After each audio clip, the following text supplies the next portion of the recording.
आयत के विकर्ण।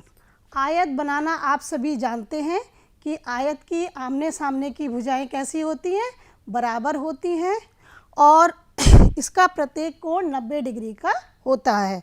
तो आप इसे आसानी से बना सकते हैं कि पहले आपने एक रेखा खींची, इसके समांतर दूसरी रेखा खींच लीजिए और 90 डिग्री का कोण बनाते हुए एक रेखा खींचिए और इसके समांतर दूसरी रेखा खींच सकते हैं। या इसे आप दूसरी तरीके से बना सकते हैं कि एक रेखा खींचकर आप 90 डिग्री के कोण बनाते हुए इनको बढ़ाइए और इनको आप बराबर बराबर नाप के लेते हुए समांतर एक रेखा खींच दीजिए। तो ये रेखा और ये बराबर आ जाएंगी और ये वाली भुजा और ये वाली भुजा बराबर आ जाएंगी, यानी सम्मुख भुजाएं बराबर बनाते हुए आप जो है आयत के विकर्ण आयत बना सकते हैं। और फिर ए और सी को मिलाकर बी और डी को मिलाकर इनके विकर्ण प्राप्त कर लेंगे, जैसा कि हमने समांतर चतुर्भुज के विकर्ण बनाए थे। फिर इनको हमें क्या करना है, इन्हें भी हमें बिल्कुल ऐसे ही करना है कि इनके विकर्णों की लंबाई को नापना है। नापकर हम इसको किस में अंकित करेंगे, तालिका में हम इनको अंकित करेंगे। देखिए ये मैंने बनाया हुआ है पहले से ही आयत, और इसके जो विकर्णों की माप है ये मैंने यहाँ पर लिख दी है और माप को मैंने यहाँ पर तालिका में अंकित कर दिया है। तालिका में अंकित करने पर फिर इनको हमने घटाकर देखा तो हमें इनके मान भी शून्य प्राप्त होते हैं और शून्य प्राप्त होने से हमें पता चला कि AC बराबर BD है। AC बराबर BD है। इस प्रकार हम क्या कह सकते हैं कि आयत के विकर्ण भी समान होते हैं।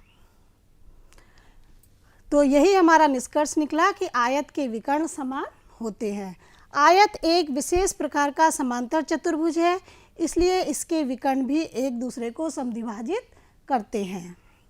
अब है समचतुर्भुज के विकर्ण। समचतुर्भुज आप जानते हैं कि समचतुर्भुज की चारों भुजाएं आपस में बराबर होती हैं। पहले आप एक समचतुर्भुज बनाएंगे, इनके विकर्णों को खींचेंगे और विकर्णों को खींचने के बाद तीन समचतुर्भुज भी आपको 3 ही बनाने हैं, जैसा कि आप पीछे से करते चले आ रहे हैं। और इनके विकर्ण खींचने के बाद नापकर तालिका में अंकित करेंगे। तालिका में अंकित करके क्या देखना है, हमें इसमें कोणों को मापना है। इसके कोण AOB को नापकर तीनों जो आपने चतुर्भुज बनाए हैं उनके तीनों के कोण AOB को नापेंगे और नापने के बाद 90 डिग्री में से इनको घटाएंगे। घटाने पर हमें इन सब के मान शून्य प्राप्त होते हैं। इसी प्रकार कोण COB को भी नापेंगे और 90 डिग्री में से घटाएंगे और घटाने पर इनके मान भी हमें शून्य प्राप्त होते हैं। तो इससे हमें क्या पता चलता है कि समचतुर्भुज के विकर्ण परस्पर समकोण पर समद्विभाजित करते हैं, तभी तो 90 डिग्री में से घटाने पर शून्य प्राप्त होता है। वर्ग के विकर्ण, वर्ग क्या हुआ, वर्ग की चारों भुजाएं बराबर होती हैं। इसके भी आप विकर्ण खींचेंगे।